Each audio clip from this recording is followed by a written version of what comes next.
UPSC के माध्यम से सेलेक्ट हुआ एक कैंडिडेट आज राष्ट्रीय चर्चा का विषय है, एक बहुत बड़ी एजेंसी का जो हेड है, और उसके चयन में भारत के प्रधानमंत्री, चीफ जस्टिस ऑफ इंडिया, ये सब कोई बैठ रहा है, अपनी अपनी बात कह रहा है। एक व्यक्ति को चुनने के लिए देश के प्रबुद्ध लोग एक साथ बैठ रहे हैं, तो ये पावर होती है इस एग्जाम की, राइट। ये बहुत इंपॉर्टेंट सेगमेंट होता है, और उनके द्वारा लिए गए जो निर्णय हैं, उनके द्वारा किए गए जो काम होंगे, वो बहुत लोगों की जिंदगियों को इफेक्ट करेंगे, चाहे वो ऐसे आईएएस ऑफिसर हो, आरबीआई के गवर्नर हो, नीति आयोग के हेड हो, अध्यक्ष हो, कोई भी, अगर हम उपाध्यक्ष की बात करें या उसके सीईओ की बात करें, तो बहुत ढेर सारी चीजें जो होती हैं।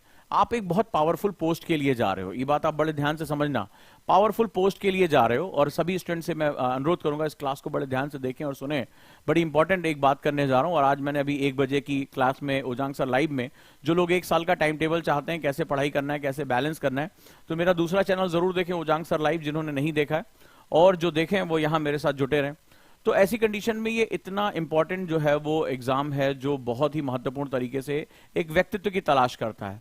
इसका मतलब है आपको पूरे टाइम क्या करना पड़ेगा, आपको पूरे टाइम भारत के सामने आने वाले मुद्दे जो हैं, जो बेसिक हमारे इश्यूज हैं, उनको समझना और उनको सॉल्व करना पड़ेगा। चाहे वो अभी आपने देखा मणिपुर में हिंसा हुई, तो उसको सॉल्व करने के लिए कितने आईपीएस आईएएस ऑफिसर लगे होंगे। आपने देखा कि वहां पर एक आईएएस ऑफिसर को डेपुटेशन पे स्पेशल जो है मुख्य सचिव बनाकर मणिपुर भेजा गया, अभी आपने भी देखा होगा। तो यानी जब सरकार के ऊपर कोई संकट आता है, सरकार जब प्रॉब्लम में होती है, तो इन्हीं ऑफिसर्स की तरफ जाती है। ये इतने इंपॉर्टेंट होते हैं, ये सरकार का दिमाग होते हैं। तो जो सबसे इंपॉर्टेंट सेगमेंट निकलकर सामने आ रहा है, वो ये हमारे सामने आ रहा है कि इनका चयन कैसे होना चाहिए, किन लोगों को ये चयन करेगी।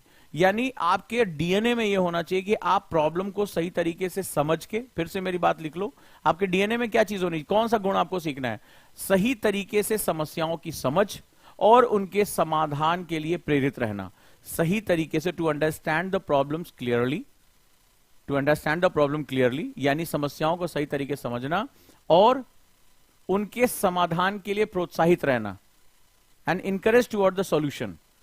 जरूरी नहीं कि सॉल्यूशन मिल जाए, लेकिन हमेशा इंकरेजमेंट, हमेशा तरीके ढूंढना, हमेशा कोई ना कोई रास्ता ढूंढ के रखना, ठीक है। एक रास्ता बंद हो जाए तो हिम्मत नहीं हारना, दूसरा रास्ता खोजना, क्योंकि इस समाज और इस देश की समस्याएं एक दिन में सॉल्व नहीं हो सकती।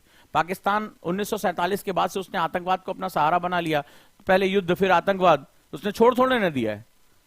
चाहे आप 10 आतंकवादी मार दो, चाहे 20, जैसे उसको मौका मिल रहा है हमला कर रहा है वो। सिंधु जल बंटवारे की बात है, वो चल रही समस्या चल रही है। स्लीपर सेल्स की बात हो, नॉर्थ ईस्ट में सेपरेशंस की बात हो, जाली नोटों की समस्या हो, अभी देखा केरल में सबसे बड़ी अभी तक की ड्रग्स पकड़ी गई है। तो ऐसा थोड़े ना कि आपके आने के बाद वो ड्रग्स बंद हो जाएगी, क्योंकि जो दुश्मन देश है वो भारत के खिलाफ प्रॉक्सी वॉर लेके चल रहा है। तो ये सारी चीजें जो हैं वो लगातार बनती रहेंगी, लगातार इस पे काम होता रहेगा। तो आपके चैलेंजेस कभी खत्म नहीं हो सकते, ठीक है, आपके चैलेंजेस कभी खत्म नहीं हो सकते। तो आपको क्या करना पड़ेगा, आपको प्रॉब्लम्स को सही तरीके से समझना और उनको सॉल्व करना पड़ेगा। एमएपी की क्लास में मैं आपको कोर की तरफ लेकर जा रहा हूं, जहां पर सिलेबस के अकॉर्डिंग मैं आपसे मुख्य परीक्षा के प्रश्न करा रहा हूं, मेंस आंसर प्रैक्टिस करा रहा हूं, और यहां आपको क्वेश्चन पढ़ना, उस पर अप्रोच करना, और इन सारी चीजों को मैं सिखाता चला जा रहा हूं। तो एक बार फिर से मैं हल्की सी चीज रिवाइज कर दूं। आज मैंने एक जबरदस्त कॉन्सेप्ट बताया, अगले साल का करिकुलम आ चुका है, ठीक है। 26 मई को पेपर है, आप सभी ये बहुत अच्छी तरह जानते हैं, 26 मई को पेपर है हमारा। तो तैयारी कर लीजिए, 375 दिन के आसपास बने हैं। 375 दिनों को कैसे यूटिलाइज करना है, मेरा दूसरा चैनल ओजांग सर लाइव, उस पर मैंने 2 वीडियो बना दी हैं। इसके साथ साथ आज मैंने आपको एक सबसे अच्छी चीज सिखाई जो बहुत इंपॉर्टेंट है आपके लिए, और आज मैंने आपको कॉन्सेप्ट ऑफ एबीसीडी सिखाया। याद है, कॉन्सेप्ट ऑफ एबीसीडी सिखाया था।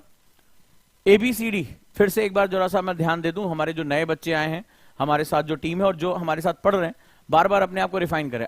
आपको आइडिया ऑफ एबीसीडी सिखाया, तो आइडिया ऑफ एबीसीडी क्या है? ए मतलब इरादा, और इरादे और चाहत में अंतर होती है। मैं आईएएस बनना चाहता हूं, मैं आईपीएस बनना चाहता हूं, ठीक है, चाहत रखे रहो तुम, कोई बात नहीं। सुबह बताया था ना कि कैटरीना से भी कोई शादी करना चाहता है, कोई आलिया भट्ट से भी शादी करना चाहता है। ये चाहतों का क्या है, ठीक है, मिलना तुम्हें मोहल्ले में कोई नहीं है।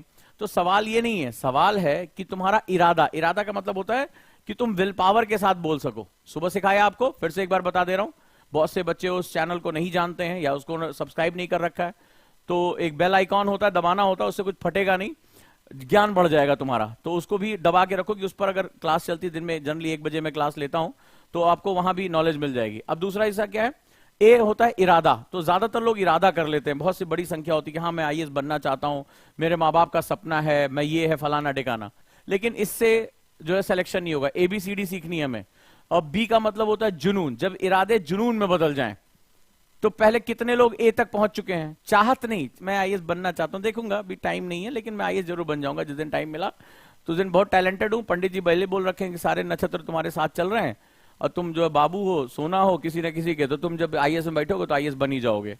तो खैर यहां ऐसा नहीं हो पाएगा, लेकिन इरादा, इरादे के बाद क्या होता है, राइट, जुनून। जुनून केवल 30%। जुनून का मतलब होता है कि आप यूपीएससी के साथ प्यार में पड़ जाओ, आपको बस सुबह शाम केवल यूपीएससी दिखाई पड़ रहा है। तुम्हारे पास अगर किताबें नहीं है तो तुम्हें ऐसा लगे कि तुम्हारे कोई हाथ पैर काट लेके गया है। न्यूज़पेपर नहीं पढ़ो, ऐसा लग रहा है कि अधूरा है जिंदगी। सुबह उठ के पहला अपना टाइम टेबल नहीं देख रहे हो, जैसे लगता है कि तुम किसी को बहुत प्यार करते हो, उसका फेस तुम्हें देखना है, जैसे किसी मां के लिए अपने बच्चे का फेस होता है, तो उस तरह का फेस तुम्हें अपना टाइम टेबल देखने की आदत है। रात में सो रहे हो तो जरूरी नहीं कि किसी को मैसेज करके या किसी को सुला के सो, रात में जा रहे हो सोने से पहले कुछ पढ़ रहे हो या अपना डू लिस्ट बना रहे हो कि अगले दिन का मेरा टाइम टेबल क्या है, सुबह उठ के सबसे पहले वही देखना है। तो जुनून किसके किसके अंदर है। लेकिन इससे भी काम नहीं चलेगा, आज एबीसीडी सिखा दे रहा हूं हल्का सा। फिर तीसरी चीज होती है प्लानिंग। आज मैंने उस वीडियो में प्लानिंग बताया कि जुनून तक भी काम, जुनून थोड़ा मैं बहुत जुनूनी हूं, बेचैनी है, लेकिन आप प्लानिंग नहीं कर पा रहे हो कि मुझे इसको पाना कैसे, मुझे हिस्ट्री पे कैसे अप्रोच करना है, ज्योग्राफी कैसे अप्रोच करना है, मेरा short term, long term, intermediate term plans क्या है मेरे, एकदम एक्यूरेट प्लान। कितनी देर में आंसर राइटिंग करूंगा, डेली में 10 क्वेश्चन कितने बजे करूंगा, अपनी हेल्थ पे कितने बजे ध्यान रखूंगा, तो इसको प्लानिंग कहते हैं। तो कितने लोग जो हैं वो सी तक पहुंच गए, वो केवल 10% होते हैं, केवल 10% स्टैट के हिसाब से। क्योंकि इसके बाद जो डी प्लानिंग है वो सबसे खतरनाक है। ये 4 एबीसीडी जिसको आती है वो आईएएस बन जाएगा, जिसको एबीसीडी आती है वो आईएएस बन जाएगा, ये बात ध्यान रखना। और डी होता है एक्शन प्लान, यानी मैंने प्लानिंग कर ली कि हाँ मैं 6 घंटे पढ़ूंगा, 2-2 घंटे में ये चीजें पढ़ूंगा, ये मेरा जीएस रहेगा, ऑप्शनल रहेगा, आंसर राइटिंग रहेगा। लेकिन एक्शन प्लान का मतलब होता है कि इसमें से मैं कितना टाइम दे रहा हूं। मैं ऐसा तो नहीं कि मैंने 2 घंटे पढ़ने का प्लान बनाया, 10 बजे पढ़ने बैठूंगा, 10:15 बजे पढ़ने बैठ रहा हूं, 15 मिनट थोड़ा सा चाय बना लूं, प्रोक्रेस्टिनेशन कर रहा हूं। एक्शन प्लान, मैं अर्ली मॉर्निंग पढ़ूं या लेट नाइट पढ़ूं, मैं नौकरी पे जाता हूं, मैं थक जाता हूं शाम को आते समय, तो मैं सुबह जल्दी उठकर पढ़ूंगा, दैट्स माय एक्शन प्लान। और मैं उसमें कितना पढ़ पा रहा हूं। मैंने पेपर पे लिखा मैं 5 घंटे पढ़ूंगा, किसी स्टूडेंट ने कहा मैं 12 घंटे पढ़ता हूं, एक छोटे से सवाल का जवाब नहीं दे पाया, क्या फायदा तुम्हारे 12 घंटे पढ़ने का। ठीक है, मुंह से बोलने में क्या जा रहा है, 10 घंटे 12 घंटे, 12 घंटे आराम से पढ़ लेते हैं। अरे 8 घंटे इज्जत से पढ़ लो, एक्टिव लर्निंग कर लो, हाथ पैर कांपने शुरू हो जाएंगे, ग्लूकोज चढ़ाना पड़ जाएगा, ये होता है, राइट।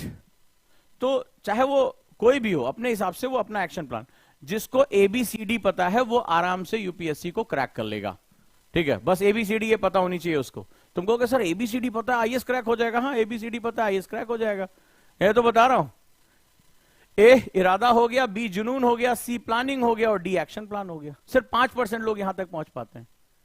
जिसको एबीसीडी पता है आईएएस, सोचो इतना अच्छा टीचर कहां मिलेगा, कह रहा है एबीसीडी सीख जाओ आईएएस बन जाओगे, एबीसीडी सीख जाओ आईएएस बन जाओगे। तुम्हें ओजांग सर पढ़ा रहे हैं, इतना आसान कौन बता सकता है मेरे भाई, देखो बता रहा हूं कितने मजे से। तो आज से क्या सीखना है, एबीसीडी। किसी को बोलना ओजांग सर सिखाते हैं, एबीसीडी सिखा देते हैं, आदमी आईएएस बन जाता है। यानी ये 4 चीज होनी चाहिए। तो एक्शन प्लान में क्या है, एक्शन प्लान में है, आज सुबह मैंने बताया क्वालिटी और क्वांटिटी। अगर वो वीडियो नहीं देखे तो जाके देखा ना ओजांग सर लाइव का चैनल में, अपनी टीम से रिक्वेस्ट करूंगा कि डिस्क्रिप्शन में उस वीडियो की लिंक जरूर पेस्ट कर दें, यहां कमेंट बॉक्स में भी डालते रहे ताकि बच्चे बीच बीच में उसको सब्सक्राइब अपना करते रहे, देखते रहे। या लास्ट में, क्लास के लास्ट में बता दूंगा एक व्हाट्सएप नंबर, वहां पे भी चले जाओ, वहां पे क्लास शेयर हो जाएगी। तो क्वालिटी और क्वांटिटी को जब मेजर करने जाओगे, जब क्वालिटी पे जाओगे तो आरएसएम की जरूरत पड़ेगी, रिवर्स स्टडी मेथड की, और हम वही कर रहे हैं। आंसर राइटिंग जो होता है, आपने क्या मेहनत की, क्या पढ़ाई की, इसको मेजर करने का सबसे बेस्ट तरीका होता है मेरा आउटपुट कितना है। मेरा आउटपुट कितना है, जैसे मेरी टीम लगातार शेयर कर रही है, तो मेरा आउटपुट कितना है, तो वही आंसर राइटिंग है। तो हम अभी किस पे हैं, हम बेसिकली डी पे काम कर रहे हैं। ये तो तुम्हारे साथ में लगातार सालों तक काम करता है, इरादा जुनून पैदा किया, लेकिन एक्शन प्लान और प्लानिंग के बिना सक्सेस नहीं मिलेगी। तो आज हम क्या करने जा रहे हैं, फिर से एक क्वेश्चन करने जा रहे हैं। स्टार्ट करें, पेन पेपर है। क्या क्या सिखाया अभी तक 17 क्लास में?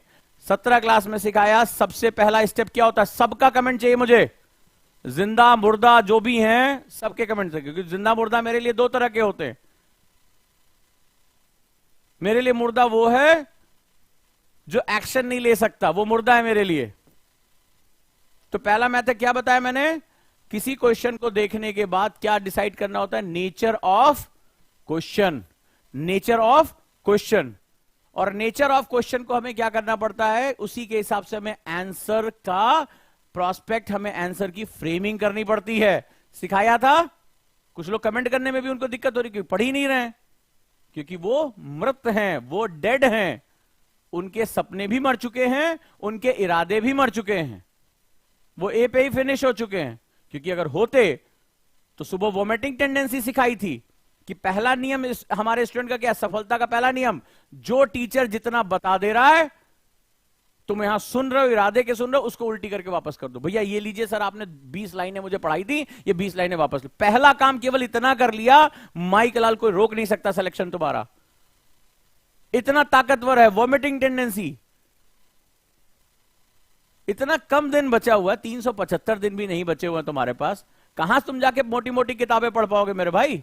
तो वॉमिटिंग टेंडेंसी उल्टी कर दो, जो भी टीचर ने बता दिया उसको एज इट इज वापस कर दो। बोले 20 लाइन गुरु पढ़ाई थे, 20 लाइन मेरी वापस ले लो, खत्म। ठीक है, तो पहला नेचर ऑफ द क्वेश्चन। फिर नेचर ऑफ द क्वेश्चन में हमें क्या ढूंढना पड़ता है, कीवर्ड। हमें नेचर में क्या है, कितना है, किधर है, हमें पहले क्वेश्चन को देखना पड़ता है। डन।